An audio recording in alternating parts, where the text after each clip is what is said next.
Welcome to the Owning Your Sexual Self podcast. I'm your host, Rachel Main, awesome wife and dog mom for life. I'm a sex therapist turned sex coach, and I run a successful business selling relationship enhancement products. I absolutely love talking about all things sex. So you can expect this podcast to explore all things related to women's sexual health because that's what I'm here for.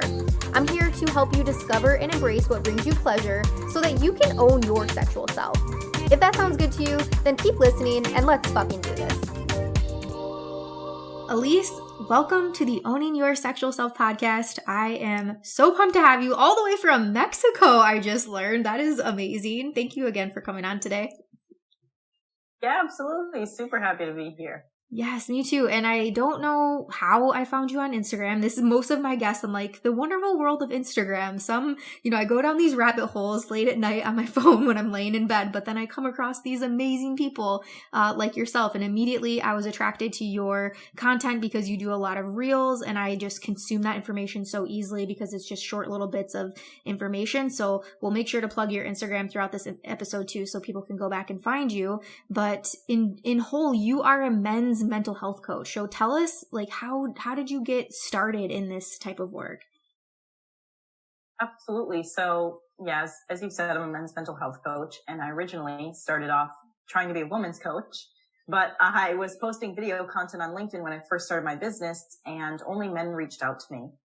So I really saw that there was this gap of support for men when it came to mental health. And once I saw that, I just decided to kind of throw the doors open and create a space where they could feel safe to talk about their issues, their problems. And after I've been doing this for almost 3 years now, so after years of working solely with men and studying exactly kind of the struggles that they go through and the way that they process things, I've really developed a system now to be a support system for them. So I really love it. Yeah, absolutely. And so when men first started reaching out to you, what were the common things that they were coming to you and asking? In the beginning, my content was not as targeted as it is now. I was just trying to figure out my niche. So I talked a lot about more broad motivational / self-reflection things. Like I would talk about, if you feel stuck, this is kind of what's going on with you. So I might have men reach out to me, like, I really resonated with this piece of content. This is what I'm going through. This is what I feel stuck with. And as I continued to get people to reach out to me and continued strategizing my content, the main men that I get are usually in their late 30s, mid 40s, after they've kind of already had a family, a career, some small children, and they're really just starting to wake up to who they are. So they're kind of having, I guess what most people would say is a midlife crisis, but I like to call it like an awakening of sorts, because a lot of us go through this hamster wheel phase where we just kind of do what society tells us. And then we get to a point where that's no longer working for us. It's no longer working for us to reach our potential, our passion, our purpose. So I get a lot of men reaching out to me wanting to really see who they are for the first time. Gosh, that just hits me right in the heart. That is so tender and so compassionate that you get to help these men through these things. And yeah, I do men's work a little bit myself within the sexual space. And I wholeheartly relate to with what you're saying. Like these men that are coming, it's like that wake up moment in life. And interesting that you see it in about the mid 30s, because I've had men in early 20s coming, and then I've had men, reaching in their almost 50s. And so it's so interesting, but to look at the patterns, and I'm sure we'll get into this, but to look at their family patterns and how they were raised in the society and the culture and the religion, all of that took place in their household growing up, it makes sense. And to be able to shed that light for them, right, and see this is why I might operate like this. Would you agree? I'm sure you do that work, right, looking in the family systems. Absolutely, because when you're a baby, you have no idea how the world works. And we rely on our caregivers to show us, how do we become validated? How do we get success? How do we gain love, affection, attention? And the brain is such an efficient machine that it just soaks all this information up, creates a template, and it doesn't deviate from the template as long as it's letting you survive. So a lot of us are walking around as adults with childlike adaptations. And then we wonder, why am I like this? And we shame ourselves because our adult brain thinks logically, But our child brain only thinks in the ego. Everything is my fault. Everything is my responsibility. So unless you can accept that whether you had, let's say, a dysfunctional childhood or not, that everything was created in childhood, you're not going to be able to change things because you're not addressing the root cause of it. Yeah. Oh gosh. And too, this shows up a little bit again in the sexual space with how men specifically operate with sex, right? Like how they're initiating sex with their partners, how they get upset when they face things like rejection or avoidant partners, like things like that. And I know you've talked about this on your Instagram as well, because it all stems back to attachment styles for the most part, right? So can you explain to us a little bit about what, I don't think I've ever talked about attachment styles on this podcast, so this will be a first. So can you give us just a little rundown on each of those? Yeah, so I'm going to also just preface this by saying I'm not an attachment styles expert, although I do address attachment styles in my coaching. But essentially, there's about 4 different attachment styles. Secure attachment, which is where we feel safe to go out into the world and explore new things. And we know that we have a secure base to come back to, right? We feel safe to go explore things. And the whole reason attachment styles are created, just for anyone listening who doesn't know, it was done as like a child experiment where they would take children's parents away from them in a study and see how they responded. So if a child knew that the parent was going to come back, which essentially means that a parent met your needs as a child, they felt safe enough to play and come back. They trusted that their parent was going to come back. There's anxious attachment style where you don't trust that your parent is going to come back because the parent has displayed inadequate amounts of support for you, right? Emotionally, mentally, physically. You just don't know when you're going to get affection, love, attention, etc. So the child will become very anxious, distracted if the parent leaves. They're wanting to cling on. They're wanting to attach to the parent. Then there's avoidant, which is where the parent is usually absent. They're not emotionally present. They're not physically present. So the child is almost void of responding to if the parent leaves or not, because they don't know how to process that emotion and they don't allow. So a lot of men struggle with this because society has shamed them from feeling emotions, from feeling vulnerability. And then there's disorganized attachment style, which is basically anxious and avoidant at the same time, which is actually something that I've personally struggled with. Which is where you push people away because you don't want them to get close. But the second that you let someone get close, you attach to them and become very anxious that they're going to leave you. So there's a lot of confusion, and you might exhibit little bits of different ones. It's not like you're going to be fully one or fully another. But yeah, this also does affect the sex lives of people. I think I totally digressed from the original question, so sorry about that. But No, that's just okay. To explain attachment styles and for anyone listening. Yeah, and that's great. I think that people listening, having just that basic understanding of where it came from and what it is super helpful. And then traditionally, with attachment styles, you have different attachment styles based on the people that you have relationships in your life. So your style with your dad might be different than it is with your husband or your mom and whatnot. Right. But generally, what I found in this work is that there is a main theme with that style and just how you operate and respond to other people's actions.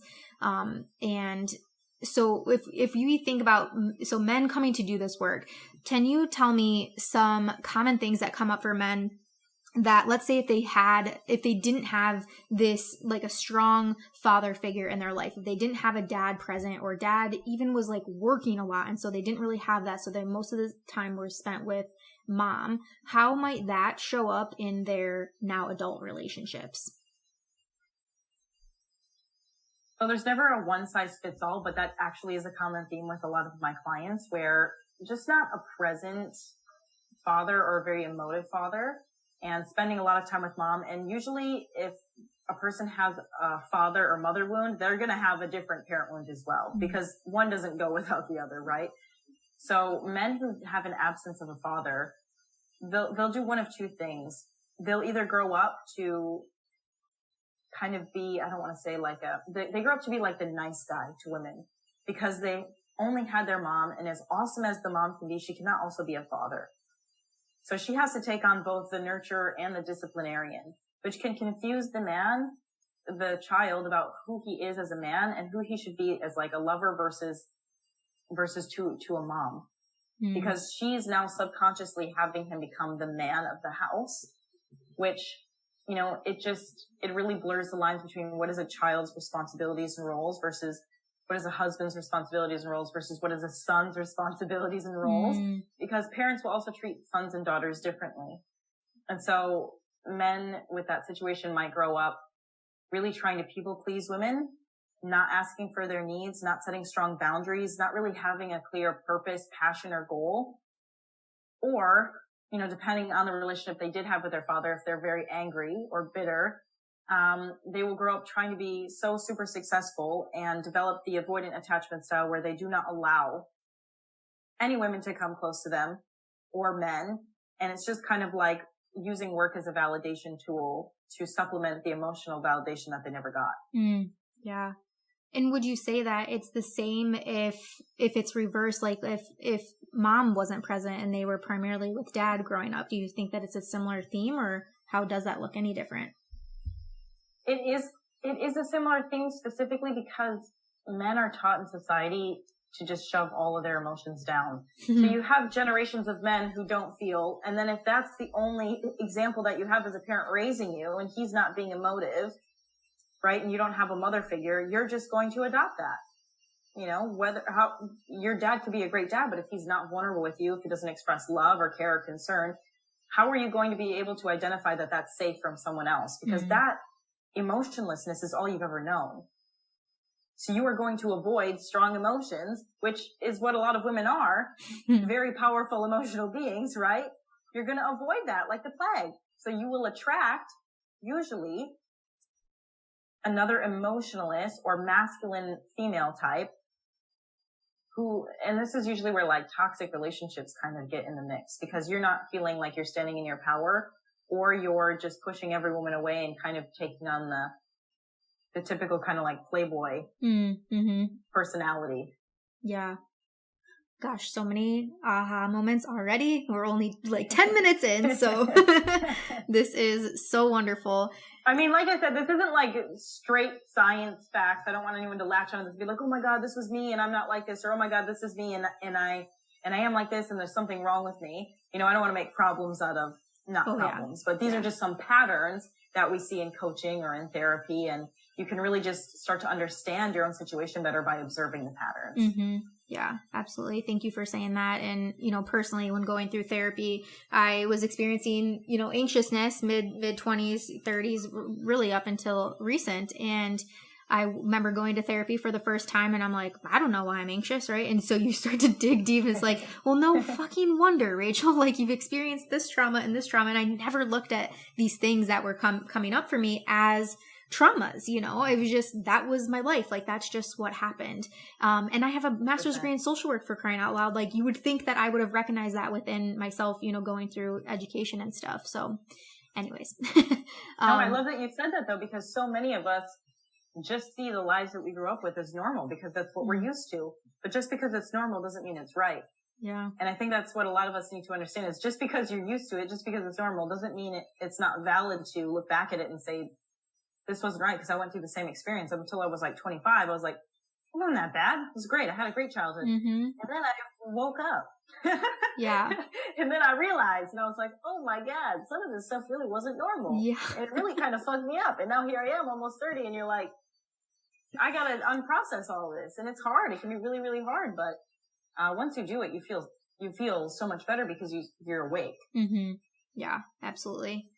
And if we can switch just a bit, but you talked about helping men find their purpose, like find their why, essentially. And there's a lot of men that this comes up that I asked this question to, or a similar question of this. And it's a lot of times their why is for their partner, right? Like they're showing like kind of it with this yes man sort of mentality, right? Their why, their purpose is for somebody else. And I can tell by your reaction that you also don't so much agree with this. Like, we need purpose for ourselves, not for others in our life. So how would a man essentially know that their purpose, one, that they had a purpose, and two, that their purpose was really aligned with them?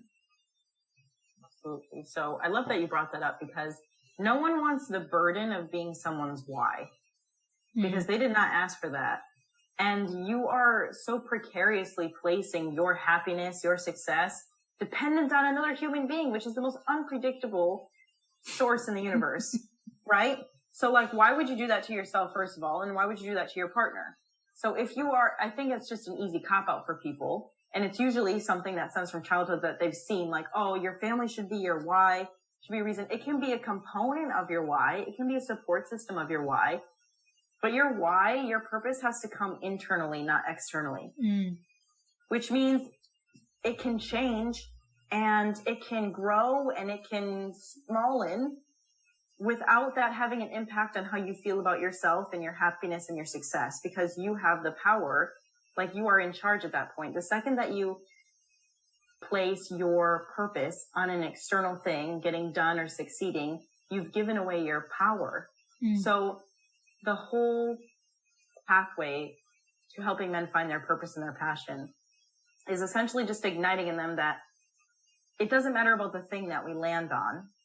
It matters about focusing on you, on giving you the internal power to give purpose to whatever you're doing in your life and know that you have that control. So giving them back their internal locus of control, and then they can do anything. Yeah. Can you give an example of maybe a previous client or current client or friend even? Can you give an example of a purpose of somebody's that you've heard in the past? Yeah. So the purpose is more of an energy as opposed to like a mission statement, but I'll give a couple examples.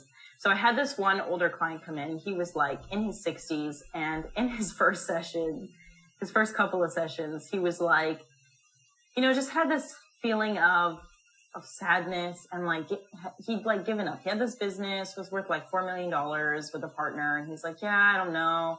I don't really know how much longer I want to be doing this. I don't really want to start something new because, like I'm getting old. And you can't really teach an old dog new tricks. And like, just this overall sense of like, I've given up. And I'm a pretty tough coach. I don't really care who I'm talking to. So like, obviously this man is like quite a bit older than me, quite a bit more successful.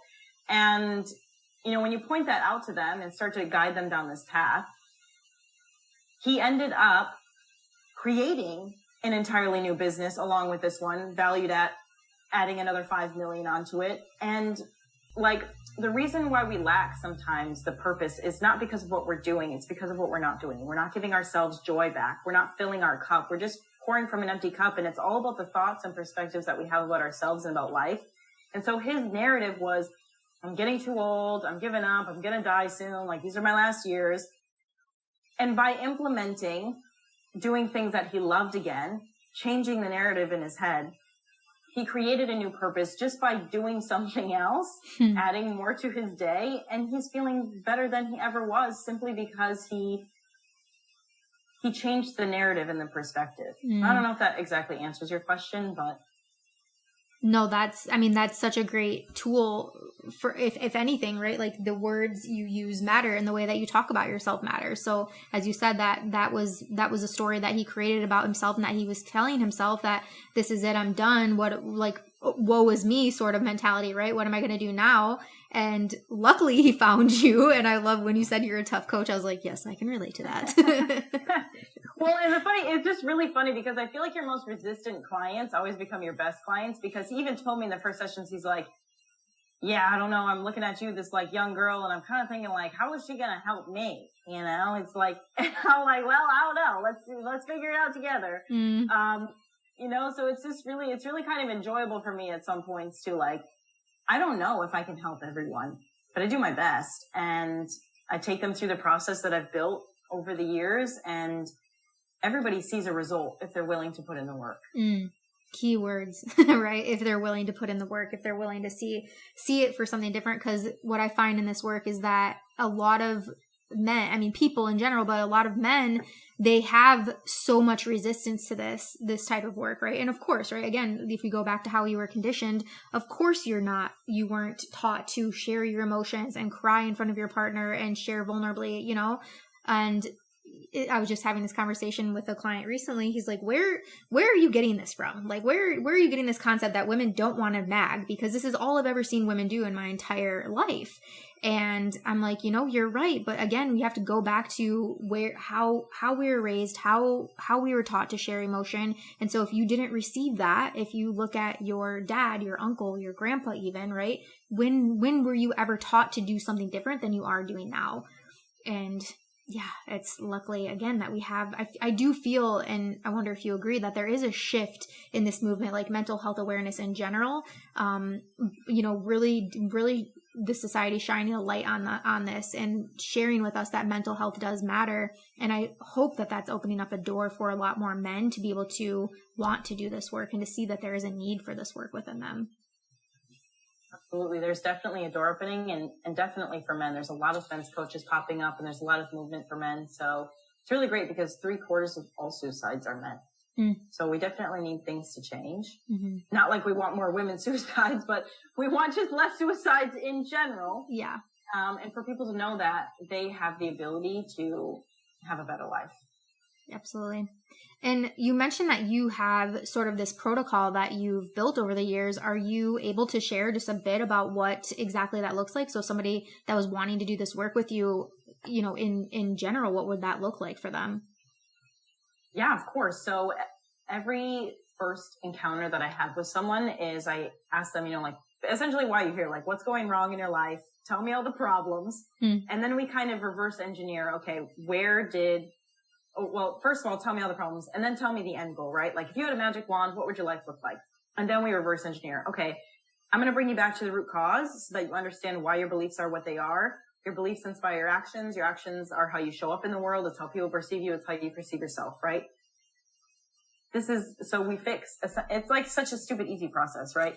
We fix the beliefs, the actions and behaviors, and then your entire life changes. It's like so stupid simple.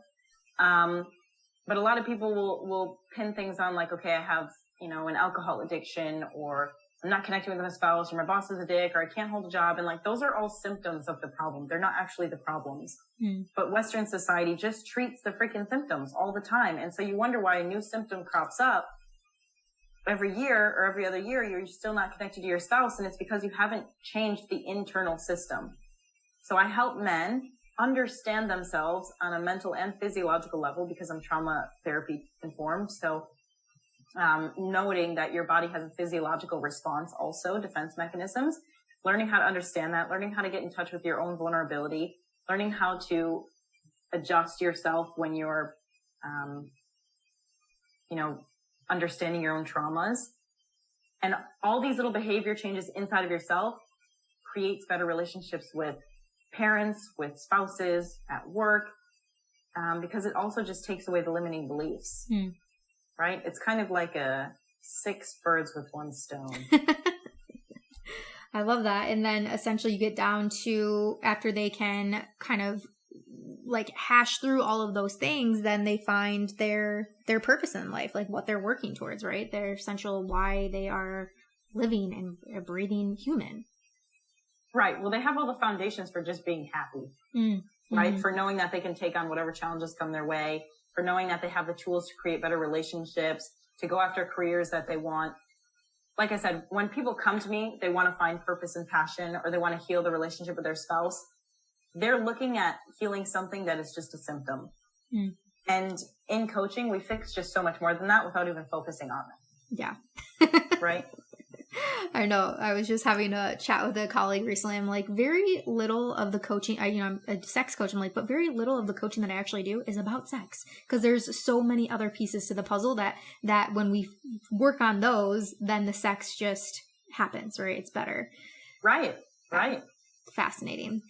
And so with people that you've worked with that are primarily in relationships, what would you say are the biggest impacts that they've seen, that the men have seen, when they're more able to embrace like that masculine side of themselves? Absolutely. So this is excellent. It goes back to the one you said, they make their partner their why. So when you make your partner your why, you lose your sense of self. And then you stop being an individual, which is like not interesting to someone else, right? And I'm not saying you have to do all this stuff to be interesting to the person. It's like when you live your best, most optimal life, you are in a perfect alignment with your partner because you have something to come back to, something to share, but you're not relying on them, right? To make you happy, to make you feel successful. You support each other, but you're not making them your whole world. So the success comes from when they actually step back from the relationship, right? Relationships are like a circle. But if you're taking up all the space in the circle, you don't allow the other person to come in and show any affection or love or attention. And so when you take a step back and actually do your own things, it allows room for the other person to step forward, to join you in a union, as opposed to you subconsciously trying to control the narrative because you're afraid or anxious that they won't love you or that they'll leave you. Yeah. And I relate to this so much, from the female perspective, like also taking that step back, stepping out of your masculine, right? To allow your male partner to step into their masculine and for you to be more in your feminine. I think that goes, especially for, women like myself, like high functioning entrepreneurs, quote unquote boss babe sort of mentality. Like we get shit done, right? But when you're constantly getting shit done, that makes no room for your partners to also get shit done and to, be who they're wanting to be. So I don't necessarily agree with that though, actually. Yeah. I love it. Tell me. Well, because there is this whole narrative that like, because females are becoming so empowered, they're like becoming overly masculine and men don't have any space. But I think that just underestimates the capabilities of men to step up and gives them an excuse not to rise. Being a boss and an entrepreneur is not a masculine trait. It's a survival instinct. And women are just in survival mode. Because they feel the need to be independent and take care of themselves. That's a trauma response from having to rely on men for so long. The system set it up so that women were not empowered. And now it's like the great pendulum swing. So now we're going to take all of the power that we possibly can because we're so afraid that if we relax or if we take a step down for 1 second, it's all going to be taken from us. That's not a masculine response. That's a trauma response. But you can still be in an empowered state and be feminine. That depends on your energy. Yeah. So how sensual are you? How willing are you to relax and be creative and allow someone to take care of you? There's a difference between running a business and allowing someone to take care of you, right? Yeah. And being okay with someone taking care of you. Because for me also, I put this as like, I have a lot of masculine energy and whatever, but like, it is a survival mechanism for me because I've had to take care of myself since I was little. And I was ashamed. I was like, I don't need no man to take care of me. I pay my own bills. And like, what can a man actually offer me? Because I've got it all. But that's the thing, is that we do need other people. We're humans and we're pack animals. And one day I said, I think I actually do want someone to take care of me. I don't want to stop working. I don't want to stop living in my zone of genius.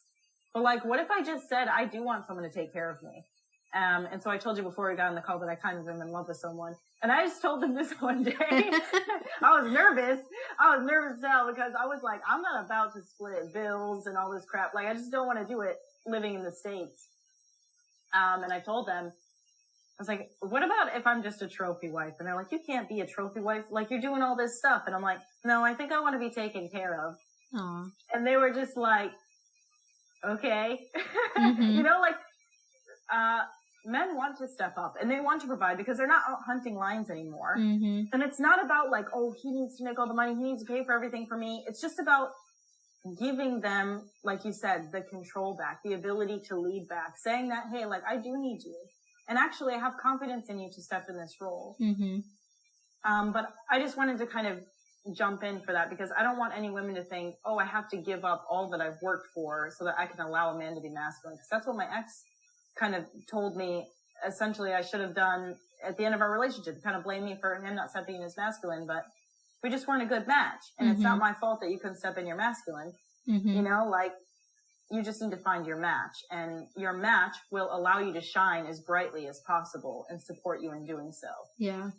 Yeah, absolutely. And thank you, so much for sharing that, because that I think just gave us so much more insight around it. And I think that you're exactly right. It is a trauma response. And as I was sharing, I was speaking for myself personally, I know exactly the trauma that this stemmed from, right? The need to do it all and be it all and success and all of that to make people proud around me. And I also see that side of what you were saying of like allowing and being okay with somebody taking care of you. And I think there's such a happy balance between those two of those things. Again, like personally, I can do all of my thing, all of my work. And then at the end of the day, allow for my husband to hold me and to ask how my day was and to run a bath for me and make dinner and do all those things, I think there's so much beauty behind that and the shared responsibilities with each other. Yeah, absolutely. And I just think it's interesting how you can relate. Well, cool. Is there anything else that you were hoping to share on this podcast in relation to men's mental health that I haven't asked about yet that you think is worth mentioning? Well, I'll just say that for any men who are listening, know that it's okay to be vulnerable, that being vulnerable does not make you any less of a man, but actually enhances your ability to be a man. And so many men desire what you desire. They want camaraderie with other men. They're just afraid, just like you are, to be the first one to step up. And so if you are the first one to make a move, you might find that you have like a closer brotherhood than ever before. Interesting. Yeah. And is that something that you see with the men that you work with, that oftentimes when they are the one that steps up to do this type of work, that those around them are stepping up as well to do similar things? They're much more receptive in their relationships. But sometimes it just awakens their knowledge that they're not surrounding themselves with the right friend groups. Because if you've been wearing a mask your whole life and just been kind of doing surface level talking, you're going to have surface level people in your life. And those are friendships that you might need to let go in order to create space for new ones to arrive. Gosh, one more time for the people in the back. Yeah, so good. Well, Elise, thank you again so much for coming on. How can people find you through social and learn more about the work that you do and engage in so many of your amazing reels? I am basically anywhere on social media. If you type in Elise Micheals, Micheals, it's a little bit funky, Micheals. If you type in Micheals the normal way, old lady will probably come up, but I'm everywhere. LinkedIn, TikTok, Instagram, website. You can contact me on anything. Perfect. And we'll make sure to link all of those in the show notes for anybody that's listening and want easy, clickable links to Elise. And again, thank you so much for coming on today. This was wonderful. And hopefully maybe we can have you back on in the future for some other fun conversations, because this was really, really great. Yeah, thank you so much. Thank you so much for listening to today's episode. If you loved it, be sure to subscribe so you never miss a thing. And if you loved it so fucking much, be sure to leave a 5-star review. I'll see you next week, and until then, keep owning your sexual self.